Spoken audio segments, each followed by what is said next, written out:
ॐ ज्ञानतिमिरन्धस्य ज्ञानाञ्जनशलाकया चक्षुरुन्मिलितं येन तस्मै श्रीगुरवे नमः। वन्देऽहं श्रीगुरोः श्रीयुतपदकमलं श्रीगुरून् वैष्णवांश्च श्रीरूपं साग्रजातं सहगणरघुनाथान्वितं तं सजीवं साद्वैतं सावधूतं परिजनसहितं श्रीकृष्णचैतन्यदेवं श्रीराधाकृष्णपादान् सहगणललिता श्रीविशाखान्वितांश्च। हे कृष्णा करुणा सिन्धो दीनबन्धो जगत्पते गोपेश गोपिकान्त राधाकान्त नमोस्तुते। तप्त काञ्चन गौराङ्गी राधे वृन्दावनेश्वरी वृषभानुसुते देवी प्रणमामि हरिप्रिये। नमो महावदान्याय कृष्णप्रेमप्रदायिने कृष्णाय कृष्णचैतन्य नाम्ने गौरत्विषे नमः। पञ्चतत्त्वात्मकं कृष्णं भक्तरूपस्वरूपकं भक्तावतारं भक्ताख्यं नमामि भक्तशक्तिकं। श्रीकृष्ण चैतन्य प्रभु नित्यानन्द श्री अद्वैत गदाधर श्रीवासदि गौरभक्तवृंद। हरे कृष्णा कृष्णा कृष्णा हरे हरे हरे राम राम राम हरे हरे। जन्माद्यस्य यतोऽन्वयादितरतश्चार्थेषुभिज्ञस्वराट् तेने ब्रह्महृदायादिकवये मुह्यन्ति यत्सूरयः। तेजो वारिमृदां यथा विनिमयो यत्र त्रिसर्गो मृषा धाम्ना स्वेन सदा निरस्तकुहकं सत्यं परं धीमहि। नारायणं नमस्कृत्य नरं चैव नरोत्तमं देवीं सरस्वतीं व्यासं ततो जयमुदीरयेत्। स्वस्ति अस्तु विश्वस्य खलः प्रसीदतां ध्यायन्तु भूतानि शिवं मिथो धिया। मनश्च भद्रं भजतादधोक्षजे आविश्यतां नो मतिरप्यहेतुकी। आप सभी का स्वागत है आज के इस भगवद गीता के प्रवचन में। और हम अध्ययन कर रहे हैं 5वें अध्याय का 14वां श्लोक 15वां श्लोक। पिछले श्लोक में भगवान ने कहा था कि प्रभु ईश्वर वो किसी का न करता है न वो किसी का कर्म है, किसी का न वो कर्तृत्व पैदा करता है न कर्म पैदा करता है और न किसी के कर्म के फल का संयोग देता है। तो फिर क्यों इस प्रकार से हमको फल मिलते रहते हैं? तो उन्होंने कहा कि स्वभावस्तु प्रवर्तते, कि जीव का अपना से एक स्वभाव है, उसके अनुसार ये सब चलता है। तो उसी को और बताने के लिए कि किस प्रकार से स्वभाव कार्य करता है, क्यों जीव यहाँ बंधन में फंसा हुआ है, उसके लिए फिर वो 15वां श्लोक बोलते हैं। ना दत्ते कस्यचित् पापम न चैव सुकृतं विभुः अज्ञानेन आवृतम ज्ञानम तेन मुह्यन्ति जन्तवः। सर्वव्यापी ईश्वर किसी के पाप या पुण्य में लिप्त नहीं होते, परंतु जीवात्माएं मोहग्रस्त रहती हैं क्योंकि उनका आत्मज्ञान अविद्या यानी कि माया शक्ति से आवृत रहता है। तो भगवान तो कर्तृत्व में लिप्त नहीं होते हैं किसी के भी, और यहाँ कहा कि वो किसी का पाप भी नहीं लेते हैं, पुण्य भी नहीं लेते हैं।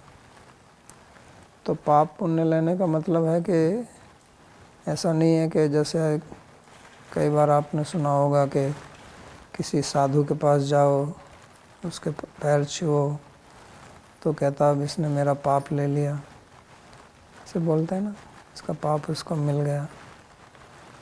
या गुरु ने शिष्य बनाया तो शिष्य का पाप जो है गुरु पर आ गया। तो भगवान यहाँ कहते हैं कि भगवान किसी का पाप वाप नहीं लेते, न पुण्य लेते। सुनज अदत्ते कस्यचित् पापम न चैव सुकृतम विभु, यानी कि वो इसमें लिप्त नहीं होते हैं। तो जीव बंधन में क्यों रहता है फिर? तो ये पाप पुण्य का क्या होता है उसका? तो वो कहते हैं कि वही इसमें इसको करता है, क्योंकि जो करता है वही भोगता होता है। ये नियम है, जिसका कर्तृत्व नहीं है उसका भोक्तृत्व नहीं है। और पिछले श्लोक में कहा कि वो किसी का कर्तृत्व पैदा नहीं करते हैं, यानी कि ना वो प्रयोजक करता है ना प्रयोज्य करता है। प्रयोज्य तो हो ही नहीं सकते हैं, ईश्वर हैं, और ना वो इनके कर्मों के स्वतंत्र करता है। तो इसलिए वो न कर्तृत्व न कर्माणि लोकस्य सृजति प्रभु, वो किसी का कर्तृत्व पैदा नहीं करते हैं। और कर्तृत्व पैदा नहीं करते हैं तो उनमें इन कर्मों का कोई कर्तृत्व नहीं है प्रयोजक होने के नाते। तो इसलिए उसका कोई फल उनको नहीं मिलता है। तो वो सृष्टा होते हुए भी निर्लिप्त रहते हैं। संसार को बनाते हैं वो, लेकिन वो किसी के कर्म में लिप्त नहीं होते हैं। तो फिर ये जीव जो है ये क्यों इसमें फंसता है? तो उसको कहते हैं अज्ञानेन आवृतम ज्ञानम तेन मुह्यन्ति जन्तवः। जीवात्मा जो है वो अपने मोह के कारण यहाँ पाप पुण्य कर्म करते हैं और उसमें लिप्त होते हैं, क्योंकि वो उसको अपना कर्ता मानते हैं, और जो कर्ता मानेगा उसके ऊपर उसका फल आएगा। तो ये मोह क्यों होता है, इसके लिए यहाँ इन्होंने ये शब्द बोला है अज्ञानेन आवृतम ज्ञानम। ये बहुत महत्वपूर्ण चीज़ है समझने के लिए, क्योंकि यही मूल कारण है। हमारा जितना भी दर्शन शास्त्र है, चाहे वो न्याय है, चाहे वैशेषिक है, चाहे योग है, सांख्य है, मीमांसा है, वेदांत है, इनकी सबकी एक ही मान्यता है। दूसरे भी चाहे जैन हो, बौद्ध धर्म हो, भारत में जितने भी दर्शन हुए हैं उनका सबका एक सामान्य सिद्धांत यही है कि मूल कारण जो हमारे यहाँ बंधन का और सुख दुख उठाने का है वो अज्ञान है, जो यहाँ भगवान बता रहे हैं अज्ञानेन आवृतम ज्ञान। जैसे आप ईसाई धर्म का अध्ययन करें या जुडाइज़म का अध्ययन करें तो वहाँ वो कहते हैं कि एक आदि पाप है कि आदम और ईव स्वर्ग में थे, उन्होंने एक सेब खाया जो उनको नहीं खाना चाहिए था, उसके कारण उनसे स्वर्ग का पतन हो गया उस पाप के कारण। और क्योंकि मनुष्य उन्हीं की संतान हैं तो वो सब एक पाप लेके पैदा होते हैं, ओरिजिनल सिन, मूल पाप। और उस पाप को दूर करने के लिए यीशु भगवान आए, तो जो उनकी शरण लेता है वो उस पाप से मुक्त होकर स्वर्ग जाता है, जो उनकी शरण नहीं लेता है वो नरक जाता है। तो ये उनका सिद्धांत है। लेकिन हमारा सिद्धांत उनसे भिन्न है। हमारा सिद्धांत है कि जीव का कोई ऐसा पाप नहीं है, क्योंकि दूसरे का किया हुआ पाप हमको कैसे मिल जाएगा। आदम ने अगर कुछ पाप किया तो उससे हमारा क्या लेना देना। लेकिन यहाँ हर एक जीव जो है वो अज्ञान में है और अज्ञान के कारण मोहित है, और मोह से फिर वो कार्य करता है, उसको फल मिलता है। तो अज्ञान क्या है और ज्ञान क्या है और माया क्या है। तो आत्मा का जो स्वरूप है उसमें स्वतः ही अपना ज्ञान है कि मैं हूँ, अपनी सत्ता का ज्ञान उसको है। क्योंकि जो भी चेतन पदार्थ होगा उसमें अपना अहम भाव होगा, उसको बोलते हैं अहम भाव। चेतन और अचेतन में यही भेद है कि अचेतन में अहम भाव नहीं होता, उसकी अपनी कोई आइडेंटिटी नहीं होती है। और जो चेतन होता है उसमें आईनेस होती है, अहम भाव। तो वो उसका स्वरूप है और उसको कोई हटा नहीं सकता है। लेकिन माया के प्रभाव से वो अपने आप को कि मैं ये हूँ ऐसा ना सोच के वो सोचता है कि मैं शरीर हूँ। तो ये अज्ञान के कारण होता है।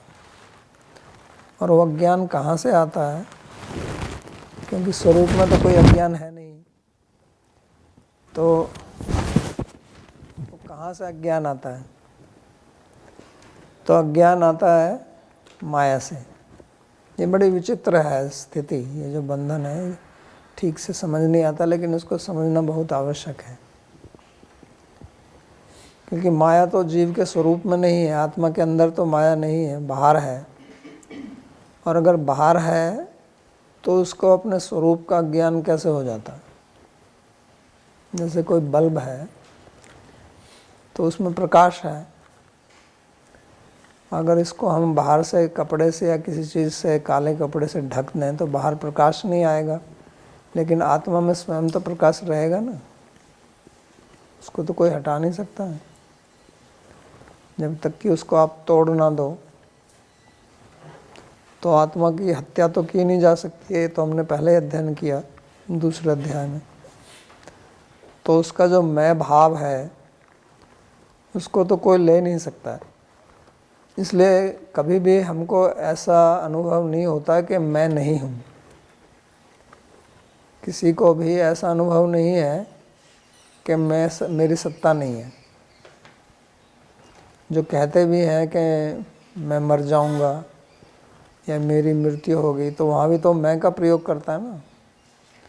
तो मैं के अभाव का किसी को भान नहीं होता है, ना हो सकता है, क्योंकि वो हमारा स्वरूप में ही है। तो इसलिए मैं हूँ इसका ज्ञान किसी को संभव नहीं है होना। लेकिन अज्ञान क्या है कि मैं हूँ लेकिन क्या हूँ। मैं आत्मा हूँ, लेकिन आत्मा हूँ इसको ना जान के मैं शरीर हूँ या शरीर संबंधी वस्तुएं हूँ, उसको मैं मान रहा हूँ, वही अज्ञान है। तो वो कैसे होता है वो, तो उसी को भगवान ने कहा कि अज्ञानेन आवृतम ज्ञानम। तो माया के दो विभाग हैं।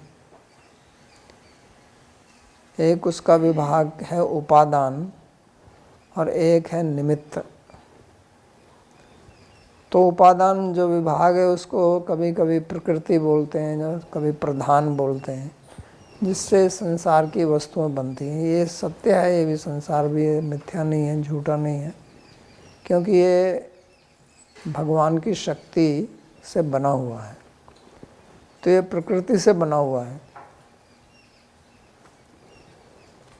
और वो प्रकृति से ही फिर अहंकार, महत्त्व, अहंकार इत्यादि सब आते हैं, जिससे हमारा शरीर बनता है। तो वो तो है उपादान विभाग माया का। लेकिन उतने से ही काम नहीं चलता। मानो आप शरीर हैं, शरीर में बैठ गए, आत्मा को रख दिया, तो फिर आत्मा सोचती रहेगी कि ये शरीर है, ये मैं हूँ, दोनों में भेद रहेगा ना। जैसे आप कार में बैठते हैं तो आपको पता है कि ये कार है और मैं हूँ और इससे अलग हूँ। तो अगर आत्मा शरीर में रहे और शरीर प्रकृति का बना हुआ है, भूमिरापो अनिलो वायु खम्मनो बुद्धि रहे वचे अहंकार में भिन्ना प्रकृति अष्टधाई, उनके भिन्न प्रकृति है 8 प्रकार की, उससे शरीर और वो दोनों प्रकार का शरीर बना हुआ है। लेकिन उसमें फिर थोड़ा अज्ञान डालना पड़ता है, तो जिससे वो सोचता है कि मैं शरीर हूँ। नहीं तो भेद रहेगा, क्योंकि आत्मा को ये तो ज्ञान तो है ना कि मैं हूँ। तो मैं आत्मा हूँ ये सही ज्ञान है, और मैं आत्मा नहीं हूँ ये ज्ञान का भाव है, और मैं शरीर हूँ ये अज्ञान है। तो फिर उस माया के प्रभाव से वो इस सोचने लगता है कि मैं शरीर हूँ। तो उसमें जो निमित्त है, निमित्त माया, उपादान माया और निमित्त माया, उस निमित्त माया के 2 विभाग हैं। एक विद्या विभाग है और एक अविद्या विभाग है। क्योंकि उस उपादान के 3 वास्तव में विभाग हैं, सत्व, रजस और तमस। तो विद्या जो है वो सत्व भाग है, और रजस तमस जो है वो अविद्या भाग है। और ये दोनों ही अनादि हैं। अनादि अज्ञान आप सुनते हो, अनादि अविद्या। तो अनादि अविद्या क्या है? वो माया का जो अविद्या भाग है। लेकिन जैसे अविद्या है वैसे ही विद्या भी है जीव के साथ में, लेकिन वो अभी ढकी हुई है। तो वो हैवी है, वो हावी है उस पर, वो उसको प्रभाव कर रही है। तो फिर जीव में जो है वो अज्ञान हो जाता है कि मैं शरीर हूँ। तो अज्ञाने न आवृतम ज्ञानम, यहाँ अज्ञान शब्द जो है वो ज्ञान का अभाव नहीं है। ट्राई करके जब कोई ज्ञान और उसके पूर्व में अगर हम आ उपसर्ग लगाएं तो उस वस्तु का अभाव बताता है कि यहाँ वो वस्तु नहीं है। तो यहाँ ज्ञान का मतलब अभाव नहीं है, क्योंकि अभाव से तो आप किसी चीज़ को ढक नहीं सकते हैं।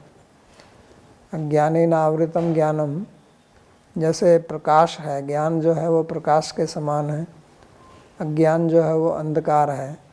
तो अंधकार से तो आप प्रकाश को ढक नहीं सकते हैं ना, क्योंकि अंधकार क्या है? प्रकाश का अभाव है। तो प्रकाश के अभाव से तो प्रकाश को ढका नहीं जा सकता है। तो इसलिए जो ज्ञान है जिससे वो ज्ञान ढका हुआ है, ये है गलत ज्ञान। क्योंकि ज्ञान 2 प्रकार का होता है, एक प्रमा ज्ञान और एक भ्रम ज्ञान। सामने रस्सी पड़ी हुई है, रस्सी को रस्सी जानना ये प्रमा है, ये सही ज्ञान है। और रस्सी को सांप समझ लेना ये भ्रम है, वो भी ज्ञान है।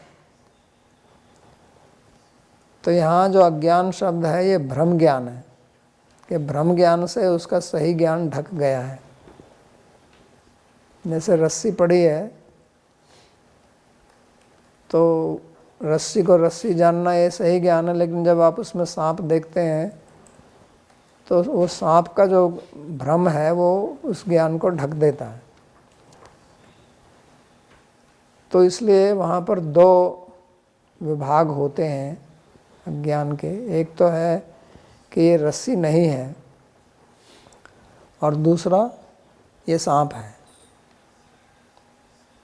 दोनों मिलके ही भ्रम होता है। तो ऐसे ही हमको भ्रम है अभी, जिसको भगवान यहाँ पर मोह कह रहे हैं, तेन मोह्यन्ति जन्तवः।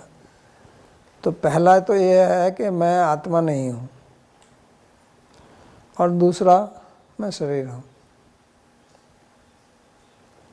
क्योंकि अगर मैं आत्मा नहीं हूँ तो इतने से तो काम नहीं चलेगा ना। आप कार में बैठे हैं तो आप कहते हैं कि मैं आत्मा नहीं हूँ, मैं कार भी नहीं हूँ। लेकिन मोह तो तब पैदा होता है ना कि मैं आत्मा नहीं हूँ और मैं कार हूँ। कोई अपने को कार सोचने लगे तो कहेंगे ना कि ये भ्रम में पड़ गया, मोहित हो गया। ऐसा कभी कभी हो जाता है, अपने को कोई कुछ मानने लगता है, कोई अपने को, ऐसे कुछ लोग हैं जो कहते हैं मैं जीसस हूँ, या कोई कहते हैं मैं अवतार हूँ। भारत में, विदेश में जीसस, भारत में किसी कोई अवतार पुरुष मैं कल की हूँ, ऐसे भी हैं। तो ऐसा भ्रम, तो अपने को ऐसा मान के वो व्यवहार करता है। तो ये जो अज्ञान है, भ्रम ज्ञान, ये उसको मोहित करता है। फिर उसमें मोह में क्या होता है कि आत्मा का अपना अहम भाव है, और वो केवल इतना ही है कि आई, मैं हूँ, इतना सही है। तो वो तो हटाया नहीं जा सकता, लेकिन उसके साथ में ये जो कहते हैं ना कि इसको ढक दिया है, इसके ऊपर एक आवरण आ गया है। वो आवरण क्या है कि मैं हूँ, क्या हूँ, मैं शरीर हूँ। तो यही उसका आवरण है। तो जब वो सोचता है कि मैं शरीर हूँ, तो अब वो ये तो नहीं जानता ना कि मैं आत्मा हूँ या मैं शरीर नहीं हूँ। सही ज्ञान तो ये है कि मैं शरीर नहीं हूँ, लेकिन वो अब ढक गया तो वो सोचता मैं शरीर हूँ। तो उसका जो मैं है, अब वो जो शरीर का मैं है, अहंकार है, उसके साथ में एक हो जाता है। क्योंकि शरीर में भी अहम है जो प्रकृति का अंश है, जो सांख्य के अनुसार बताया जाता है कि प्रकृति या प्रधान से महत्त्व, महत्त्व से अहंकार, अहंकार से फिर पंचतन मात्रा इत्यादि आती हैं। तो वो जो अहंकार है वो तो भौतिक पदार्थ है, उसमें कोई चेतना नहीं है, वो तो जड़ वस्तु है। लेकिन वो जो जड़ अहंकार है और ये जो आत्मा का अहम भाव है, ये दोनों एक हो जाते हैं। इसी को ढकना बोलते हैं। ये इसका जो अहंकार है ये इसको ढक देता है। तो अब वो दोनों मिलके एक हो जाते हैं। तो वो कहता है, वो उस जो मैं है वो तो आत्मा का है, और जो अभी ये वाला अहंकार है शरीर वाला, ये शरीर हूँ, ये शरीर का हिस्सा है। तो दोनों मिलके ये एक ज्ञान पैदा होता है कि मैं शरीर हूँ। तो मैं शरीर जो हूँ ये एक वास्तव में ये नरसिंह की तरह ज्ञान है। जैसे भगवान नरसिंहदेव में आधा मनुष्य और आधा सिंह, तो इसी प्रकार में इसमें आधा मैं जो है वो आत्मा का है और आधा मैं शरीर हूँ।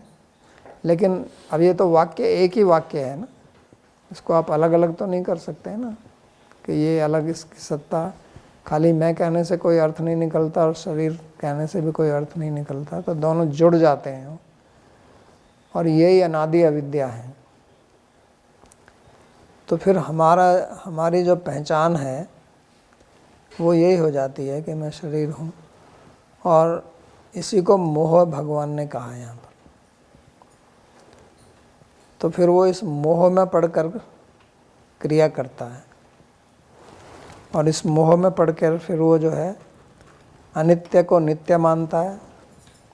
शरीर अनित्य है, उसको नित्य मानने लगता है। तो इसलिए हमेशा ये इच्छा रहती है कि मेरा कभी मृत्यु ना हो, क्योंकि आत्मा की तो मृत्यु होती नहीं है, जो मैं है उसकी कभी मृत्यु नहीं होती। लेकिन शरीर तो विकारी है, तो उसको वो अपना जब मानता है तो उसको नित्य रखना चाहता है। इसलिए सबकी इच्छा रहती है कि मैं मरूँ ना, और अशुचि को शुचि मानता है। तो आत्मा तो शुचि है, शुद्ध है, और शरीर पूरा अशुद्ध है। तो उसको वो शुद्ध मानता है। शरीर जो है एकदम अशुद्ध है, इसलिए कोई मर जाता है तो उसको कोई हाथ लगाना नहीं चाहता है, और हाथ लगाओ तो स्नान करो,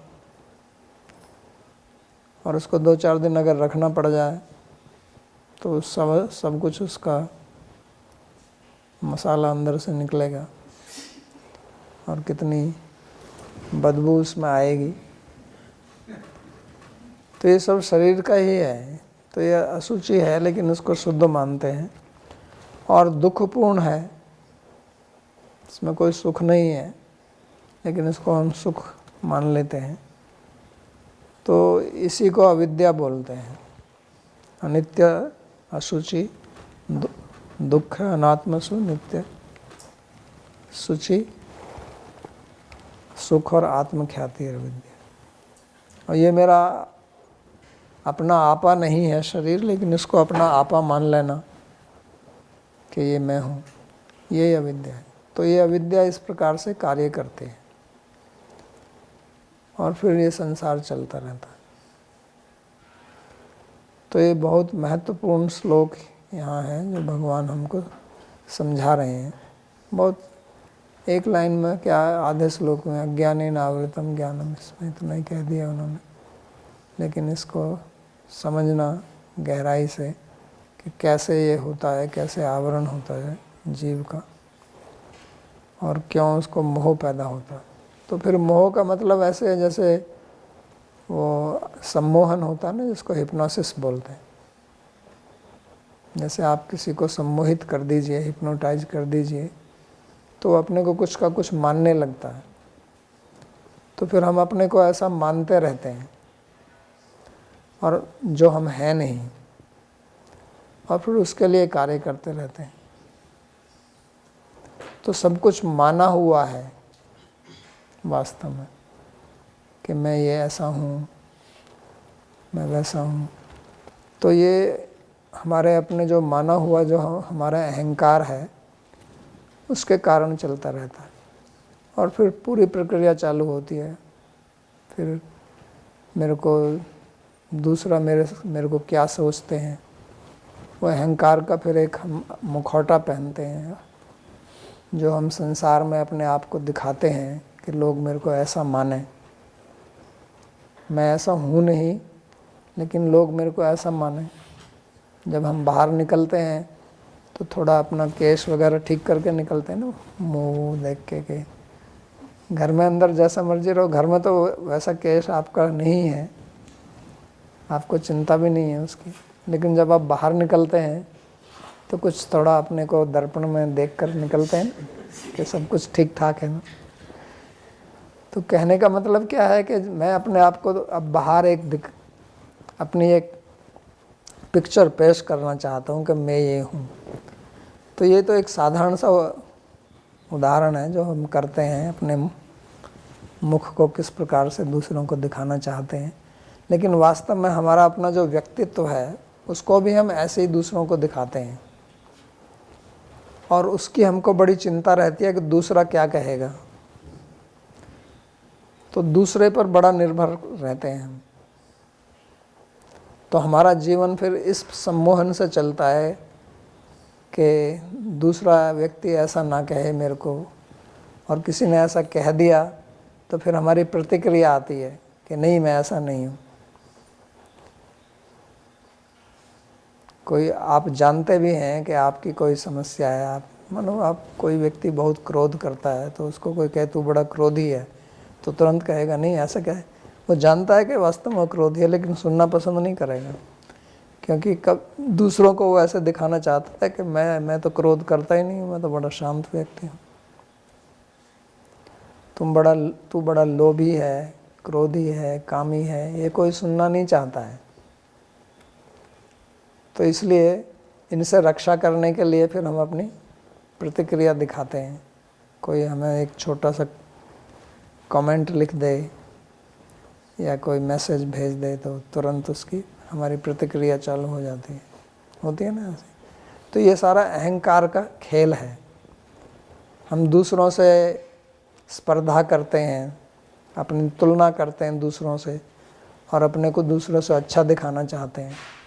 तो हमारा जीवन तुलना में ही निकल जाता है। मेरे को अपने को इससे अच्छा दिखाना है। बहुत लोगों का जीवन तो इसी में चला जाता है कि मैं सिद्ध करके दिखाऊंगा कि मैं कौन हूँ। करते हैं ना ऐसे कि मैं तुमसे कितना महान हूँ। वो क्या दिखाना चाह रहा है? वो अहंकार ही तो दिखाना चाह रहा है, क्योंकि आत्मा के स्तर पर तो दोनों में कोई भेद है ही नहीं। जैसी आत्मा आपकी है ऐसी दूसरे की है। स्त्री पुरुष पशु पक्षी कोई अंतर नहीं है, सब एक समान है। लेकिन शरीर को लेके हम अहंकार करते हैं, फिर वो दिखाते हैं मैं दिखाऊंगा तेरे को मैं कौन हूँ। तो दिखाने का मतलब क्या, शरीर संबंधी कुछ दिखाओगे आप और क्या दिखाओगे, और वो तो है हो नहीं आप। जितना भी कुछ बदल रहा है वो आप नहीं है, खाली जो मैं है वो नहीं बदलता, मैं ही रहता है। बाकी मैं के चारों तरफ जितना भी आपने आवरण लगाया हुआ वो सब बदलता रहता है, वो आप नहीं है। और हम पूरा जीवन अपने जो आवरण है उसी में लगा देते हैं। किसी ने आपको एक शब्द बोल दिया जो आपको अच्छा नहीं लगा, तो उसके लिए आप कितना समय बर्बाद करते हैं। तो यही मोह है जो भगवान कहते हैं ना, ये न मोहियंती, क्योंकि वो अज्ञान है।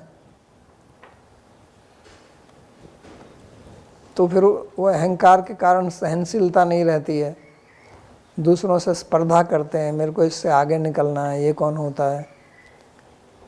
दूसरों से भय लगता है कि मेरी ऐसी एक छवि बनी हुई है, ये छवि ना बिगड़ जाए। सब भय, एक तो शरीर संबंधी भय रहता है, उसको छोड़िए, ये एक गहराई पे भय है। और फिर अगर आप आध्यात्मिक मार्ग में आ जाते हैं तो फिर एक और नया अहंकार पैदा होता है, मैं बड़ा भक्त हूँ, सीनियर डिवोटी। एक बड़ा रोग रहा है ना ये, मैं सीनियर डिवोटी हूँ। तो क्या हो गया है, तो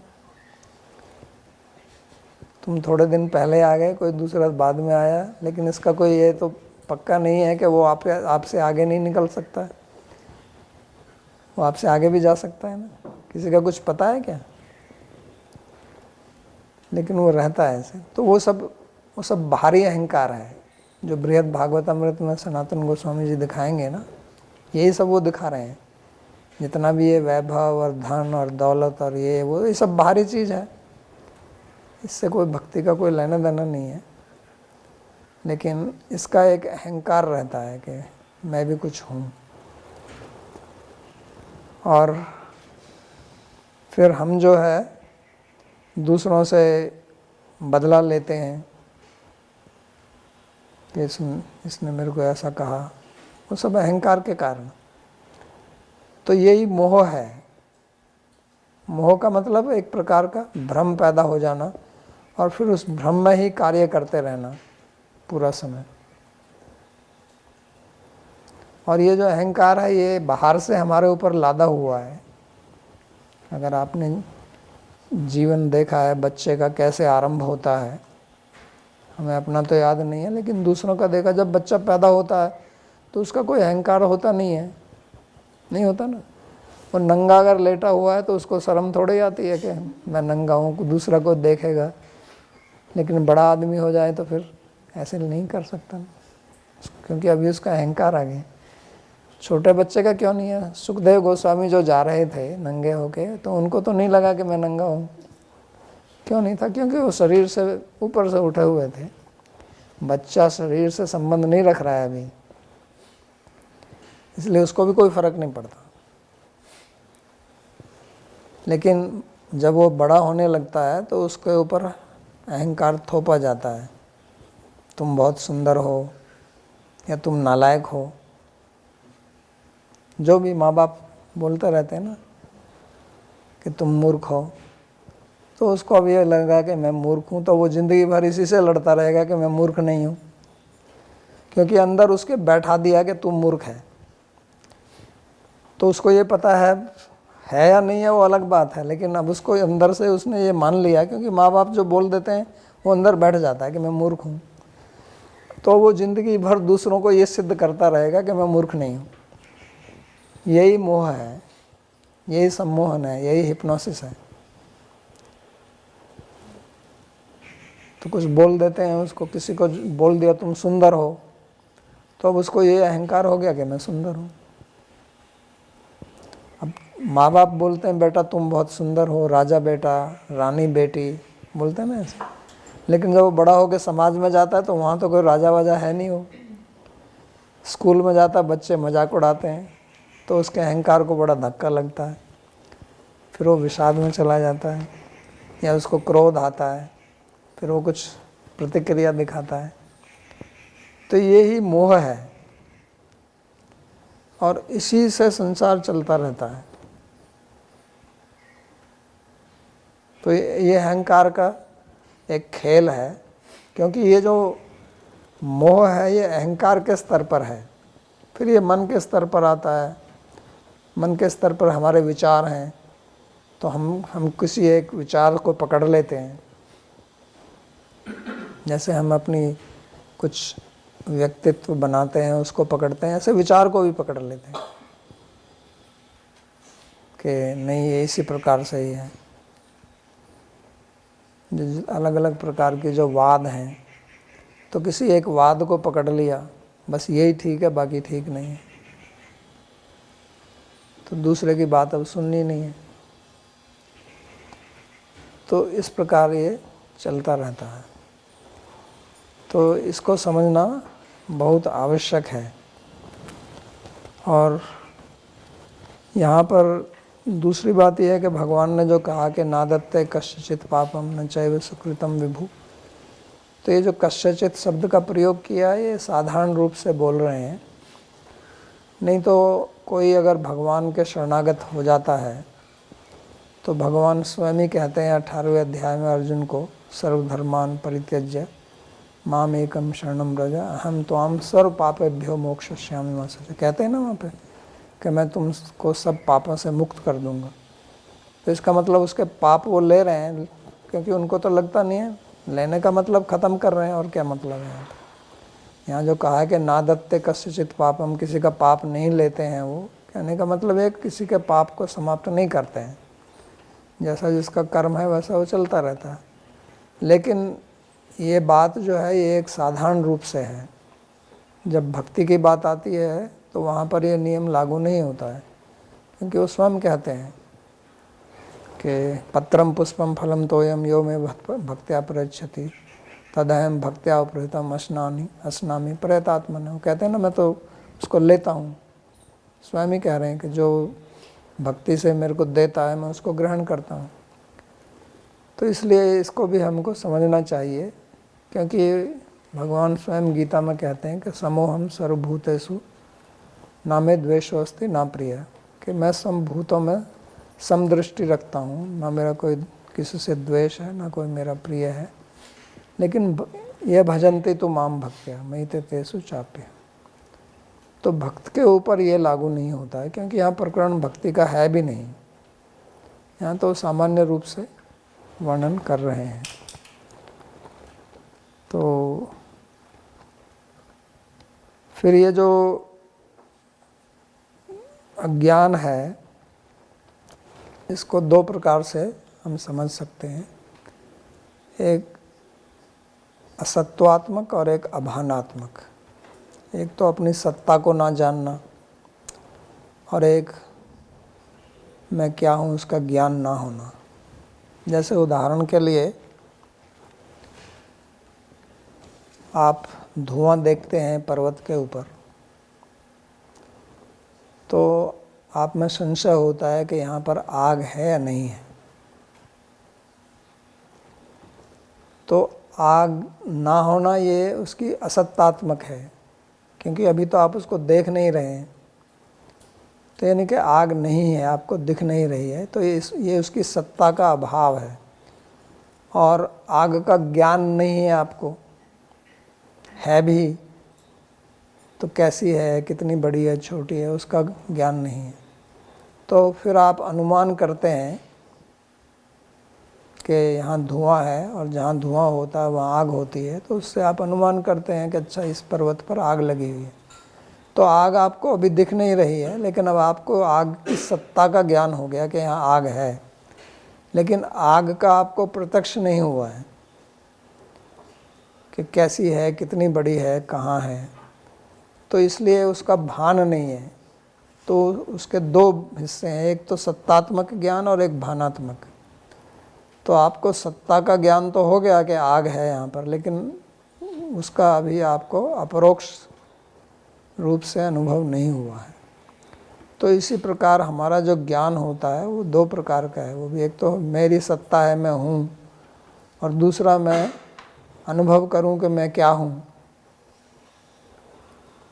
तो अभी हम इतना तो हम जान सकते हैं शास्त्र के माध्यम से कि भाई मैं हूँ, मैं शरीर नहीं हूँ, लेकिन इसका फिर मैं अनुभव करूँ, जिसको आत्म साक्षात्कार बोलते हैं, तो वो साधना से ही होगा। शब्द से यानी कि शास्त्रों से अध्ययन करके इतना ज्ञान तो हर एक व्यक्ति प्राप्त कर सकता है कि मैं शरीर से भिन्न आत्मा हूँ, मेरी सत्ता अलग है, तो सत्तात्मक ज्ञान हमको हो जाएगा। लेकिन उसका अनुभवात्मक ज्ञान, उसका अपरोक्ष ज्ञान, उसके लिए फिर मेरे को साधना करनी पड़ेगी। क्योंकि जो अज्ञान है उसके भी दो हिस्से हैं, जैसा मैंने पहले बताया ना कि एक तो हिस्सा उसका ये है कि मैं हूँ, लेकिन मैं आत्मा हूँ, इसका ये ज्ञान ना होना, और दूसरा मैं शरीर हूँ, ये समझना। तो पहला वाला तो हो जाता है आराम से कि ठीक है मैं शरीर से भिन्न आत्मा हूँ, लेकिन मैं कैसे शरीर नहीं हूँ इसका अनुभव होना, इसके लिए अनुभव करना पड़ता है। तो उसी के लिए भगवान जो है दूसरा श्लोक बोलते हैं, 16वां श्लोक।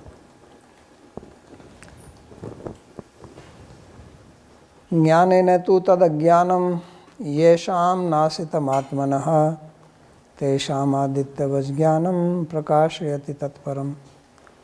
परंतु जिनकी अविद्या विद्या के कारण नष्ट हो गई है, उनकी विद्या अप्राकृत आत्मज्ञान को ठीक उसी प्रकार प्रकाशित करती है जैसे सूर्य संसार को प्रकाशित करता है। तो ये अज्ञान का नाश करना और अज्ञान का नाश होकर फिर उसका प्रकाश होना, दो चीज़ें यहाँ पर बताई हैं श्लोक में। एक तो बताया कि ज्ञान के द्वारा अज्ञान का नाश, और अज्ञान का नाश होने के बाद में फिर तत्व वस्तु का प्रकाश होना। तो पहले तो इस बात का नाश होना कि मैं शरीर हूँ, ये जो अज्ञान है इसका नाश होना कि मैं शरीर नहीं हूँ, और फिर मैं आत्मा हूँ ये इसको प्रकाशित करना।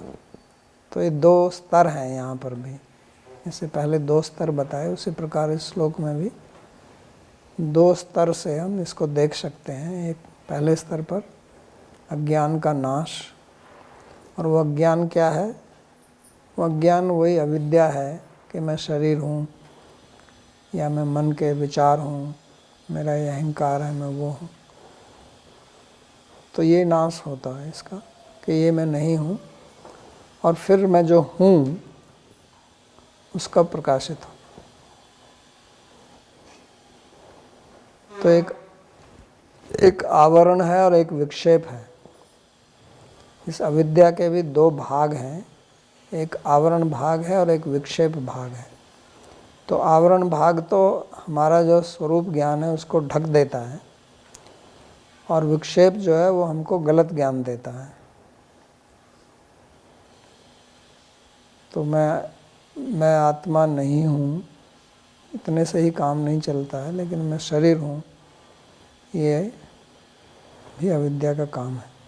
तो दोनों का निराकरण यहाँ हो जाता है ज्ञान से। तो इसमें जो है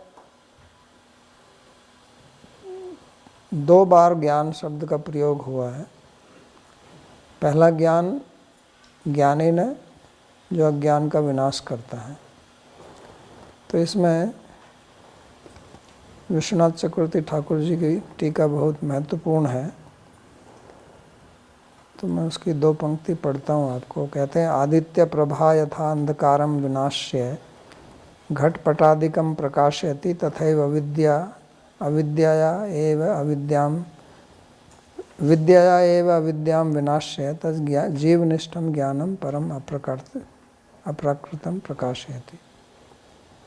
तो कहते हैं कि जो माया के दो भाग मैंने बताए थे, उपादान भाग और निमित्त भाग, और निमित्त के भी फिर दो भाग बताए थे, विद्या भाग और अविद्या भाग। तो जैसे हमारे अंदर अभी अविद्या है, जिसको हम अनादि अविद्या बोलते हैं, ऐसे ही अनादि विद्या भी हमारे अंदर है। जैसे मैं शरीर नहीं, मैं आत्मा नहीं हूँ, शरीर हूँ, ये अविद्या जो बैठी हुई है, ऐसे ही मैं शरीर नहीं हूँ, ये विद्या भी हमारे अंदर बैठी हुई है। वो सत्वगुण की है, जो गीता में भगवान कहते हैं सत्वात् संजायते ज्ञानम, कि सत्वगुण से ज्ञान पैदा होता है। तो वही ज्ञान, पहला जो ज्ञान शब्द है यहाँ, ये विद्या के लिए प्रयोग किया उन्होंने, जैसा कि श्री विश्वनाथ चक्रवर्ती की टीका से हमको पता चलता है। तो ज्ञान शब्द का अर्थ विद्या करते हैं, कि विद्या से उस अज्ञान यानी कि उस अविद्या है, उसका विनाश होता है। और जब उसका विनाश हो जाता है, यानी कि अंधकार हट जाता है, तो फिर वो प्रकाश होती है वस्तु। जब सूर्य का उदाहरण दिया है कि जैसे अंधकार है, इस कमरे में अगर हम बिल्कुल अंधकार कर दें तो हमको कुछ दिखाई नहीं देगा, और जब हम प्रकाश करेंगे तो कमरे में जितनी भी वस्तुएं रखी हुई हैं वो प्रकाशित हो जाएंगी। तो वस्तुएं कहीं से लाई नहीं गई हैं, वो तो पहले से ही थी वहाँ पर, वो प्रकाशित हो जाती हैं। तो इसलिए हमारा जो आत्मज्ञान है वो प्रकाशित होता है जब वो अविद्या हट जाती है, तो क्योंकि वो ज्ञान तो है ही वहाँ पर, केवल हमको उसकी एक प्रकार से विस्मृति है, यानी कि हम उसके बारे में अभी जागरूक नहीं हैं, हम जान नहीं रहे हैं। तो सुषुप्ति और समाधि में यही अंतर है। जब आदमी गहरी नींद में सोता है, जहाँ स्वप्न नहीं होता है, तो उस समय आत्मा के स्वरूप में ही रहती है, लेकिन उसको भान नहीं होता है। तो उसका जो दो भाग जो हैं, एक आवरण और एक विक्षेप, तो विक्षेप भाग तो हट गया। जब आप सुषुप्ति में जाते हैं तो विक्षेप भाग तो चला गया। विक्षेप भाग क्या है कि मैं शरीर हूँ, लेकिन मैं आत्मा हूँ, ये भाग अभी भी उसका आवृत रहता है। तो इसलिए उस सुषुप्ति में भी अविद्या रहती है, इतनी अविद्या रहती है, उसको अपना भान नहीं होता है कि मैं आत्मा हूँ। मैं हूँ ये तो रहता है, लेकिन मैं आत्मा हूँ ये भान नहीं रहता है। इसलिए व्यक्ति जब सुषुप्ति से बाहर आता है तो कहता है कि मेरे को कुछ पता नहीं चला, मैं बहुत सुख से सोया। लेकिन समाधि में जब व्यक्ति अगर समाधि में पहुंचता है, तो समाधि में भी बाहर का उसको कोई भान नहीं रहता है, शरीर संबंधी कोई ज्ञान नहीं रहता है, लेकिन उसको अपना ज्ञान रहता है। तो उस समय वो दोनों से बाहर निकलता है, उसको अपना भी भान होता है कि मैं हूँ, और शरीर इत्यादि से उसका कोई संबंध नहीं रहता है। तो इससे हमको पता चलता है कि हमारा जो स्वरूप ज्ञान है, यहाँ ज्ञान का मतलब स्वरूप ज्ञान है, केवल इतना नहीं है कि बहुत कुछ ज्ञान अंदर भरा हुआ है। ये भी एक लोगों में भ्रम है, वो सोचते हैं कि हमारी आत्मा के अंदर बहुत कुछ भरा हुआ है, सारा ज्ञान हमारे अंदर ही है। ऐसा नहीं है। सारा ज्ञान अगर अंदर ही है तो फिर हम बाहर से ज्ञान का क्या कर रहे हैं। मैं हूँ इसका ज्ञान तो हमको कहीं से लेना नहीं पड़ता ना, आपको कोई बताना नहीं पड़ता कि आप हैं।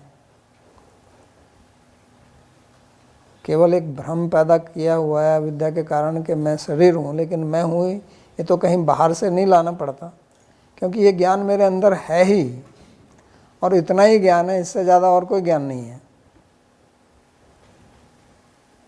तो इसलिए ये भ्रम नहीं पैदा करना चाहिए कि मेरी आत्मा के अंदर ये ज्ञान भरा हुआ है, पूरा वेदों का ज्ञान भरा हुआ है और सब कुछ अंदर ही, ऐसा कुछ नहीं है। अगर मेरी आत्मा के अंदर पूरा वेदों का ज्ञान होता तो फिर मैं अविद्या में कैसे पड़ जाता। अविद्या में पढ़ने का सवाल ही नहीं है, प्रश्न ही नहीं उठता। पूरा वेदों का ज्ञान का मतलब, वेद तो भगवान क्या कहते हैं, वेदस्य सर्वैरहमेव वेद्य, वेद का सार ज्ञान जो है वो भगवान श्री कृष्ण का ज्ञान है। तो अगर मेरे अंदर भगवान श्री कृष्ण का ज्ञान मेरी आत्मा में है तो मैं उसको कैसे भूल जाऊंगा? वो तो मेरे स्वरूप में आ गया, तो उसका तो कोई संभव ही नहीं है। माया उसके ऊपर प्रभाव, कहें कि नहीं माया से ढक जाता है, माया उस पर कोई प्रभाव नहीं दिखा सकती, क्योंकि भगवान और भगवत संबंधी वस्तुओं का जो ज्ञान है वो तो अंतरंगा शक्ति है, उस पर माया का कोई प्रभाव आ ही नहीं सकता है। तो ये एक बहुत बड़ा भ्रम है कुछ लोगों में, जो सोचते हैं कि आत्मा के अंदर सब ज्ञान बैठा हुआ है। ये केवल उसका आत्मा का स्वरूप ज्ञान है, जिसको यहाँ कहते हैं तेषाम आदित्यवश ज्ञानम प्रकाशयति तत्परम, कि वो उनका स्वरूप ज्ञान है जिसको प्रकाशित करता है। और तत्परम के कुछ लोगों ने अर्थ किया है कि परम का मतलब परमात्मा, के उसके बाद परमात्मा का भी ज्ञान होता है। तो अगर ऐसा अर्थ करना है, हालांकि विश्वनाथ चक्रवर्ती जी ऐसा अर्थ नहीं करते हैं, परम का मतलब केवल जीवनिष्ठ जो ज्ञान है उसी को बोलते हैं। जीवनिष्ठम ज्ञानम परम अप्रकृतम, बड़ा स्पष्ट रूप से उन्होंने कहा है। अगर आत्मा के अंदर सब वेद का ज्ञान होता है, ये सब होता, तो लिखते हैं यहाँ पर कि उसका प्रकाशित होता है। वो स्पष्ट रूप में कहते हैं कि जीवनिष्ठम ज्ञानम परम अप्राकृतम। परम का मतलब अप्राकृत, क्योंकि जीव का जो ज्ञान है कि मैं हूँ या मैं आत्मा हूँ, ये भी तो अप्राकृत ज्ञान है ना, ये कोई भौतिक ज्ञान तो नहीं है ना, क्योंकि ये भौतिक संबंधी नहीं है। आत्मा संबंधी तो आध्यात्मिक ज्ञान होगा, स्पिरिचुअल नॉलेज, ट्रांसेंडेंटल नॉलेज, तो इतना ही ज्ञान है बस। लेकिन अगर परम का अर्थ परमात्मा करते हैं तो फिर ऐसा सोचना होगा कि जब उसको अपने आत्मा का ज्ञान होता है सही रूप से, आत्म साक्षात्कार, और आत्मा भगवान का अंश है, तो उसको ये भी ज्ञान होता है कि मैं भगवान का अंश हूँ। लेकिन ये तभी संभव है अगर कोई भक्ति संबंधित साधना करता है। तो जो केवल शुद्ध कर्म मार्ग से चलता है या ज्ञान योग से चलता है, तो उसको तो ऐसा ज्ञान नहीं होगा। वो तो अपनी आत्मा को फिर केवल आत्मा ही समझेगा। या अद्वैतवादी केवल अद्वैतवादी है तो ब्रह्म समझेगा, उससे ज़्यादा ज्ञान उसको नहीं हो सकता। तो केवल जो भक्ति योगी होगा उसको ये ज्ञान होगा कि मेरा संबंध भगवान से है, क्योंकि उसका स्वरूप साक्षात्कार में उसको जीवेर स्वरूप है, नित्यर कृष्ण दास, इसका अनुभव होगा। जी दास भूतो हरे रेव नान्यस्तु कदाचन, तो इसका ज्ञान होगा। तो उस अर्थ में परम का अर्थ परमात्मा किया जा सकता है, लेकिन हमारे आचार्य श्री विश्वनाथ चक्रवर्ती ठाकुर ऐसा अर्थ नहीं करते हैं। दूसरे लोगों ने ऐसा अर्थ किया है, तो अलग अलग दृष्टि से अर्थ किए जा सकते हैं। तो इसलिए इस श्लोक में ज्ञान की महिमा भगवान ने बताई है कि ज्ञान कितना महत्वपूर्ण है। और ये हमारी भारतीय संस्कृति का एक वैशिष्ट्य है कि यहाँ ज्ञान को बहुत महत्व दिया गया है, इसलिए इतने सब शास्त्र यहाँ उपलब्ध हैं।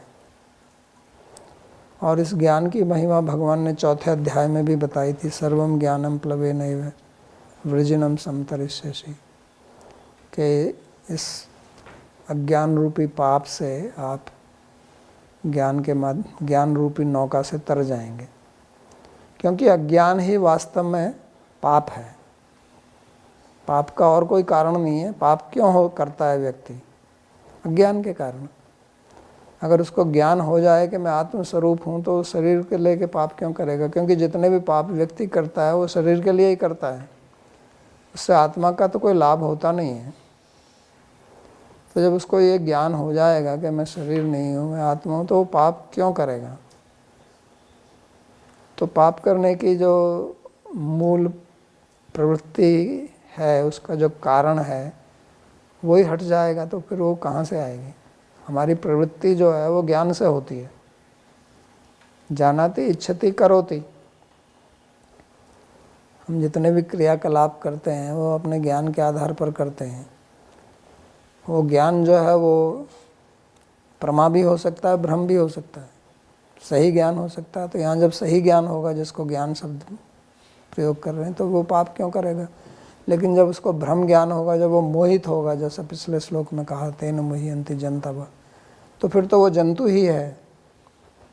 जंतु शब्द का भी प्रयोग भगवान ने किया है पिछले श्लोक में। जंतु का मतलब क्या होता है? पशु। तो पशु और मनुष्य में क्या अंतर है? ज्ञान का ही अंतर है।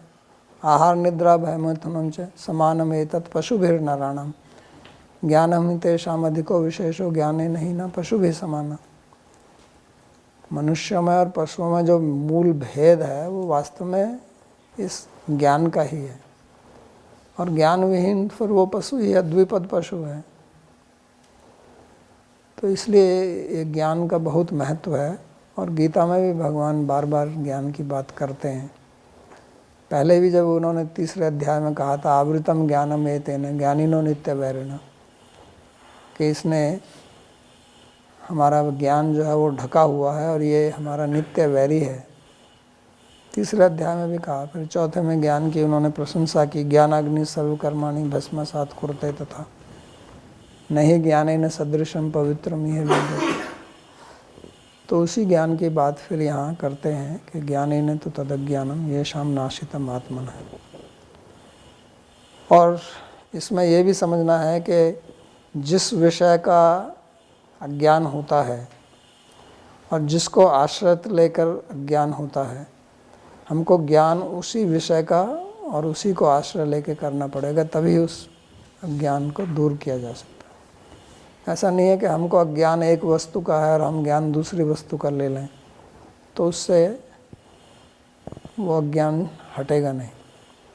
तो हमारा ज्ञान हमारे स्वरूप संबंधी है, तो हमको ज्ञान भी अपने स्वरूप संबंधी प्राप्त करना पड़ेगा, और हमारे अज्ञान का अधिष्ठान हम हैं, तो ज्ञान को भी हमें ही प्राप्त करना पड़ेगा, ना कि कोई दूसरा व्यक्ति ज्ञान प्राप्त कर रहा है और हमारा ज्ञान हट जाएगा।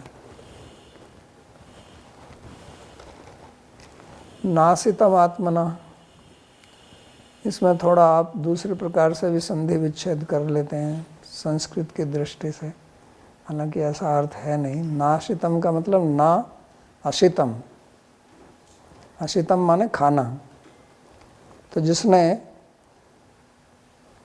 अज्ञान को नहीं खाया है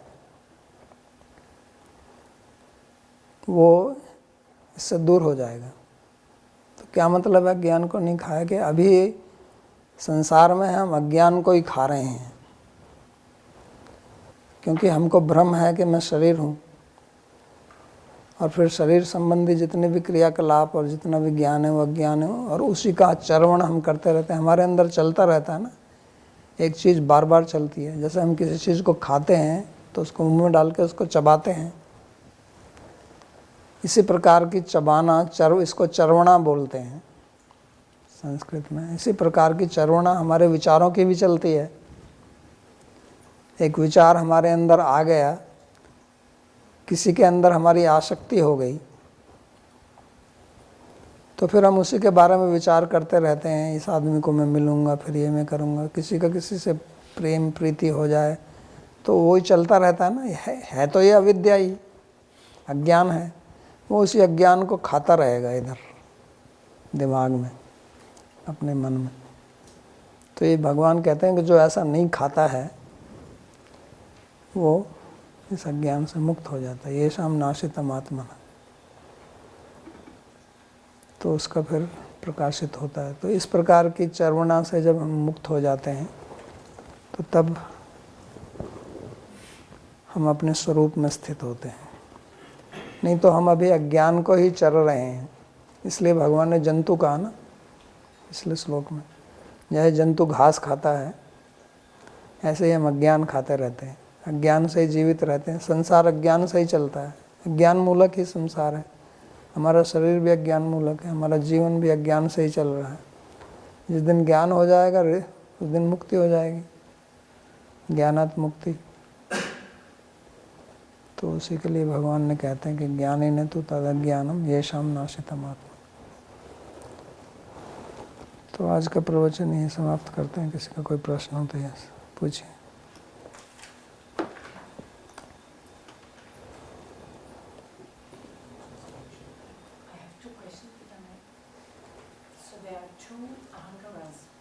And the material ahankara is inert. Could you help me understand how ahankara can be inert? Because it seems some awareness is needed for the notion of I. It's like if I give you a bulb gives light, right? You will agree to that? That bulb gives light. But if there is no electricity in it, will it give light? But we still call it bulb. So ahankara at that time is just a material thing. It's only when it gets conscious by aham bhava of Atma, then it acts. And that's what we have been calling it as ahankara. But if it is without that, then it's just ahankar tattva, material. Okay, so by itself it doesn't have any, it has no, it cannot be actualized. It's jada. Yeah. It's inert. Okay. अब अंग्रेजी में बोल दिया, लेकिन हिंदी वाले क्या करें?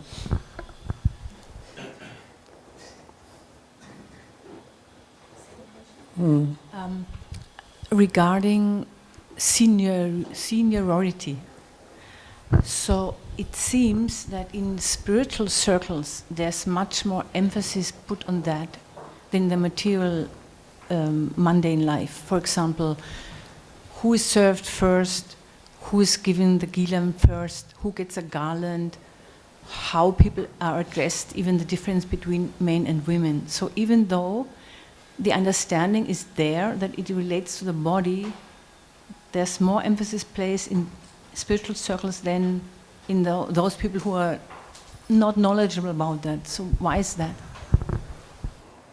तो उनका प्रश्न ये है कि ये आध्यात्मिक संस्थाओं में, आध्यात्मिक वर्गों में ही ये सीनियर है या जूनियर है, ये बड़ा है या छोटा, इस प्रकार का भेद किया जाता है, बाकी संसार में उस प्रकार का नहीं होता है। तो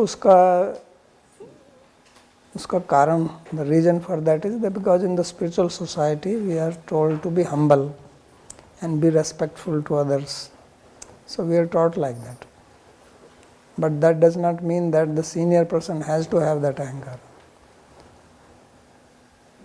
तो क्योंकि हमें आध्यात्मिक मार्ग में सिखाया जाता है दूसरों को आदर देना, दूसरों के प्रति एक उत्कृष्ट दृष्टि रखना, लेकिन जो सीनियर लोग हैं उनको ऐसा भाव नहीं रखना चाहिए। जो ज्येष्ठ हैं उनको ऐसा नहीं सोचना चाहिए कि मैं ज्येष्ठ हूँ और कनिष्ठ मेरा आदर करें।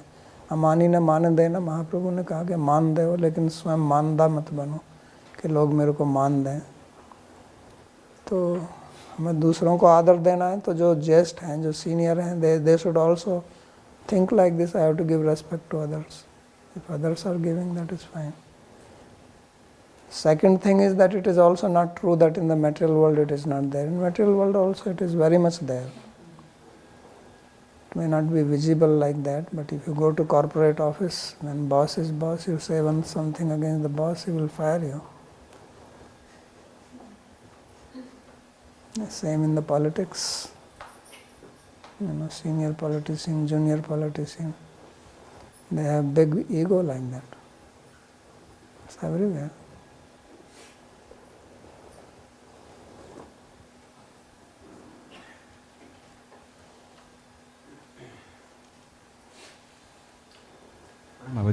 बाबा जी ये आक्षेप शक्ति और विक्षेप शक्ति समानार्थक है? ये क्योंकि आपने वो चलचित्र वीडियो में आपने आक्षेप यूज़ किया और विक्षेप सही शब्द है, आक्षेप थोड़ा गलत अर्थ निकलता है। अच्छा, ठीक। विक्षेप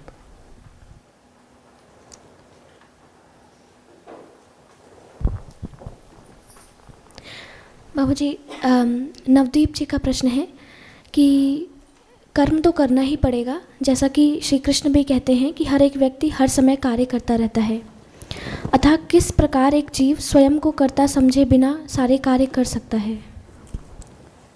तो पहले तो आपको समझना पड़ेगा कि स्वयं क्या है। अगर आप ये समझ लेंगे कि मैं क्या हूँ, वही तो ये समझा रहे हैं वहाँ पे, तो आप अपने शरीर को मैं मान रहे हो कि आत्मा को मैं मान रहे हो। तो आत्मा में तो कर्तापन है नहीं, आत्मा तो करता नहीं है ना कुछ। तो इसको अगर आप समझ लोगे तो वो चला जाएगा।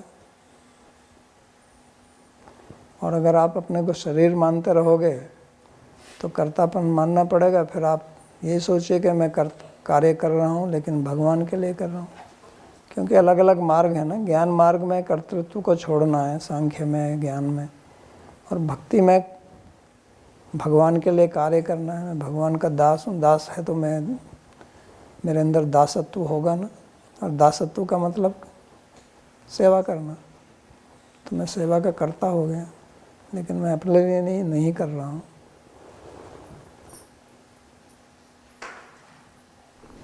पुरुषोत्तम जी, कृपया अपना प्रश्न पूछें।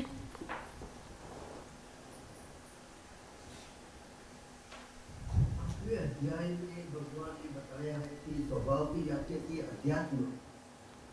तो वो गत क्लास में आपने कुछ व्याख्या की थी, मगर अभी वो स्पष्ट नहीं है कि स्वभाव को अध्यात्म क्यों कहा है। स्वभाव को अध्यात्म हाँ, कहाँ पर कहा? 8वें अध्याय। हाँ, कहाँ पर कहा है? 8वें अध्याय में। वो तो जीव का स्वभाव है, वो जीव के लिए कहा। वो जीव के लिए कहा। हाँ, तो उसको अध्यात्म क्यों कहा है मगर? क्योंकि वो आत्मा का स्वभाव है ना। अध्यात्म का मतलब है आत्म संबंधी। वो प्रश्न के अनुसार उत्तर दे रहे हैं ना। प्रश्न पूछा है जो उन्होंने कि अध्यात्म का प्रश्न उत्तर दे रहे हैं। अध्यात्म क्या है, यही प्रश्न किया है ना उन्होंने। उसे स्वभाव क्या है, नहीं प्रश्न क्या है। नहीं, अध्यात्म।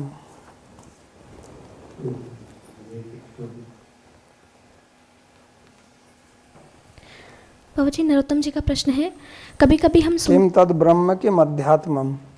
ये अर्जुन का प्रश्न। किम कर्म पुरुषोत्तम अधिभूतम च किम प्रोक्तम अधिदैवम किम उच्यते। तो उन्होंने स्वभाव को तो उत्तर दिया है उन्होंने। उनका प्रश्न है अध्यात्म क्या है।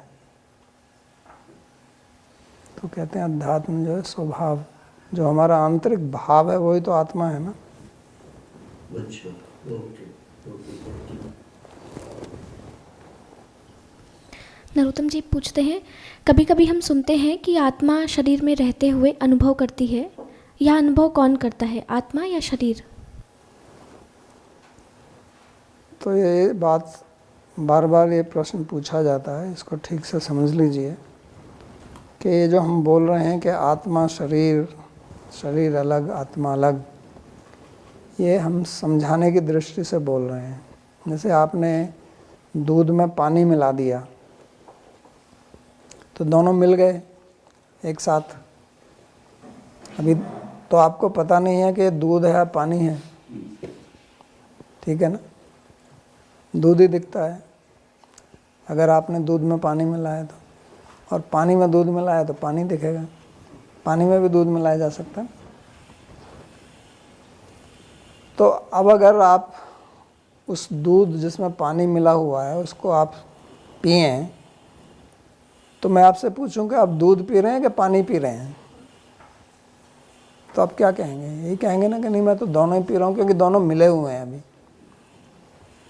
तो वो तो हम आपको समझाने के लिए बोल रहे हैं कि ये दूध और पानी मिला हुआ है, दूध दूध है, पानी पानी है, लेकिन वहाँ तो दोनों मिले हुए हैं ना अभी।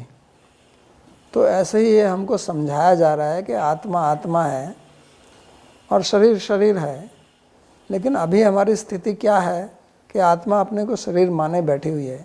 वो दूध और पानी की तरह मिले तो हुए नहीं है, क्योंकि मिल नहीं सकते हैं। वास्तव में दूध और पानी भी नहीं मिलते हैं। दूध दूध ही रहता है, पानी पानी रहता है, लेकिन हम उनमें भेद नहीं कर सकते हैं। दूध तो पानी नहीं बन जाता ना, ना पानी दूध बनता है। जो दूध के मॉलिक्यूल हैं वो दूध के मॉलिक्यूल ही रहेंगे, जो पानी के मॉलिक्यूल हैं वो पानी के मॉलिक्यूल रहेंगे, ठीक है ना। उनके जो परमाणु हैं वो तो एक दूसरे नहीं बन जाते हैं ना। तो इसी प्रकार आत्मा आत्मा ही है, शरीर शरीर ही है, लेकिन अभी दोनों एक प्रकार से मिल गए हैं और वो आत्मा अपने को शरीर मान रही है, और शरीर तो अपने आप अलग कोई सोचता नहीं है, उसकी अपनी अलग कोई सोच है नहीं। तो इसलिए अभी ये प्रश्न करने का कोई औचित्य नहीं है कि अनुभव कौन कर रहा है। आत्मा कर रही है कि शरीर कर रहा है, वो दोनों मिले हुए हैं। आत्मा अगर अलग से कुछ कर रही होती शरीर को छोड़ के तो आप कह सकते हैं वो शरीर के बगैर कोई अनुभव नहीं कर सकती है, ना शरीर आत्मा को छोड़ के अनुभव कर सकता है। आत्मा शरीर के बिना आत्मा कुछ नहीं कर सकती है और आत्मा के बिना शरीर कुछ नहीं कर सकता है। तो अभी जो क्रियाएं हो रही हैं तो वो कौन कर रहा है, आत्मा कर रही है, शरीर कर रही है? प्रश्न ही गलत है, क्योंकि दोनों ही कर रहे हैं। तो इसको ठीक से समझना पड़ेगा। संदीप जी कृपया अपना प्रश्न पूछें। धन्यवाद, प्रणाम बाबा जी महाराज। सबसे पहले तो बहुत बहुत धन्यवाद, आपने ये दोनों श्लोक बहुत अच्छे से समझाए। एक चीज का डाउट है बाबा जी महाराज, वो थोड़ा सा क्लियर करें। जैसे विद्या के दो भाग में, माया के दो भाग हैं, विद्या और अविद्या, और आपने जैसे समझाया विद्या वाला जो है वो सत्व गुण है और अविद्या रजस तमस है। तो ये बात थोड़ी सी समझ नहीं आ रही कि अध्यात्म जो है गुना अतीत है, तो कैसे माया का विद्या पाठ जो सत्व गुण तक ही लिमिटेड है, वो अध्यात्म हमें मैं आत्मा हूँ ऐसे कैसे दिला सकता है ज्ञान? नहीं, वो दिलाता नहीं है, वो तो उसको प्रकाश करता है ना। मैंने उदाहरण दिया जो गीता में भगवान कहते हैं कि आदित्यवत तेषाम आदित्यवत ज्ञानम प्रकाशयति। आदित्य के समान जब सूर्य प्रकाश आता है, तो मैंने कहा था कि जैसे कमरे में अंधेरा हो जाए और प्रकाश लाओ, तो प्रकाश कोई टेबल चेयर को बना थोड़ी रहा है, वो तो प्रकाश में आपको दिखने लगती हैं। तो इसी प्रकार जब वो अज्ञान हट जाता है तो आपका अपना जो ज्ञान है वो प्रकट हो जाता है। वो जो बाहर से जो आवरण था, वो आवरण ज्ञान को ना तो पैदा कर रही है ना ज्ञान को दिखा रही है, वो तो स्वतः प्रकाश ज्ञान है, वो प्रकट हो जाता है। प्रकाशयति का मतलब है वो प्रकाशित हो जाता है। तो उसी का एक फॉलोअप ये है कि क्या जितने भी अध्यात्म मार्ग हैं सबसे पहले वो इसीलिए सतोगुण में आने के लिए मोटिवेट करते हैं? हाँ जी, क्योंकि जब आप रजस तमस में रहेंगे तो आप वही करते रहेंगे जो करते रहते हैं लोग, और वही आपकी धारणा बनी रहेगी, उससे आप निकल नहीं सकते। तो आप किसी भी मार्ग में, आध्यात्मिक मार्ग में किसी में ही चले जाइए, हर जगह ये नियमावली क्यों है कि ये मत खाइए, प्याज मत खाइए, लहसुन मत खाइए। गाजर की मैं बात नहीं करूँगा, फिर प्रश्न आता है गाजर क्यों ना खाएं, लेकिन लहसुन प्याज तो लोग समझ लेते हैं ना आराम से। तो सब जगह इसकी मना क्यों किया जाता है कि आप शाकाहारी बनो, मांसाहारी मत रहो, क्योंकि वो राजसिक तामसिक है, और वो भोजन से फिर आपका शरीर मन सबको प्रभावित करता है।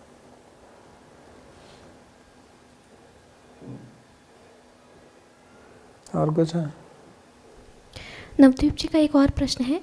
अब्राह्मिक धर्मों में मूल पाप की अवधारणा, जैसे एडम के द्वारा निषिद्ध फल खाना, वैदिक या गौड़ीय वैष्णव धर्मशास्त्र से मेल नहीं खाती। क्या हमें अब भी ऐसी कहानियों को उनकी अपनी परंपराओं में सही या मान्य मानना चाहिए? हाँ, उनकी परंपरा में सही है, हमें उनकी परंपरा से क्या लेना। हमारे अनुसार गलत है, उनके अपने अनुसार तो ठीक ही है। वो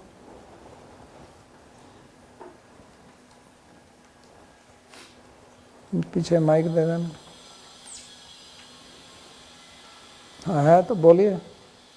भक्ति योग को यहाँ पे सर्वश्रेष्ठ बताया गया है। भक्ति योग से आत्मा को ये ज्ञान होने लगता है, मैं का अहंकार कम होता है, जिससे शरणागति में सहयोग होता है।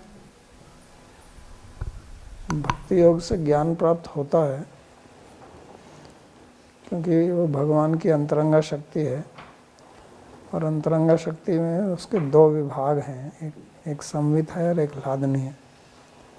तो संवित से ज्ञान होता है, तो इसलिए जनेति आशु वैराग्यम ज्ञानम च यदहेतुकम, भागवत में कहा है कि ये ज्ञान देती है आपको, स्वाभाविक है। ज्ञान का मतलब ये अनुभव। ठीक है, और भी है कुछ? सर्वोपनिषदो गावो दुग्धा गोपालनन्दनः पार्थो वत्सः सुधीर्भोक्ता दुग्धं गीतामृतं महत् एकं शास्त्रं देवकीपुत्रगीतम् एको देवो देवकीपुत्र एव एको मन्त्रस्तस्य नामानि यानि कर्माप्येकं तस्य देवस्य सेवा कार्पण्यदोषोपहतः स्वभावः पृच्छामि त्वां धर्मसम्मूढचेताः यच्छ्रेयस्यान्निश्चितं ब्रूहि तन्मे शिष्यस्तेऽहं शाधिमां त्वां प्रपन्नम् यत्र योगेश्वरः कृष्णो यत्र पार्थो धनुर्धरः तत्र श्रीर्विजयो ध्रुवा नीतिर्मतिर्मम कृष्णाय वासुदेवाय देवकीनन्दनाय च नन्दगोपकुमाराय गोविन्दाय नमो नमः नमः पंकजनाभाय नमः पंकजमालिने नमः पंकजनेत्राय नमस्ते पंकजांघ्रये भवे भवे यथा भक्तिः पादयोस्तव जायते तथा कुरुष्व देवेश नाथस्त्वं नो यतः प्रभो नाम संकीर्तनं यस्य सर्वपापप्रणाशनम् प्रणामो दुःखशमनस्तं नमामि हरिं परम् हरि ओम तत्सत्।